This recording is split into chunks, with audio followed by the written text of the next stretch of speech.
अमरावतीकरांना जाहीर आव्हान 26 तारखेला मतदान करायला विसरू नका. देवीदास पवार, आयुक्त, अमरावती महापालिका. एक अल्पवयीन मुलगी 22 एप्रिलच्या दुपारी मेहंदी क्लासला गेली आणि घरी परतलीच नाही.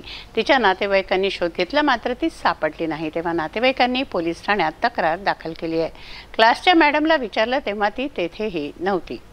अमरावती शहरातील एका पोलीस स्टेशन हद्दीत राहणारी 17 वर्षीय अल्पवयीन मुलगी मेहंदी क्लासला गेली. दुपारी 3 वाजता क्लास संपला. वेळ संपल्यावरही मुलगी घरी परतली नाही. तेव्हा वडिलांनी क्लासमध्ये जाऊन विचारणा केली असता काही मुली लग्नात मेहंदी काढायला गेल्यात असं सांगण्यात आलं. यावर क्लासच्या मॅडमला फोन करून विचारले असता तुमची मुलगी क्लास संपल्यावर घरी गेली असे त्यांनी सांगितले. यावर नातेवाईकांनी बस स्टँडसह शहरातील अनेक ठिकाणी मुलीचा शोध घेतला असता ती सापडली नाही.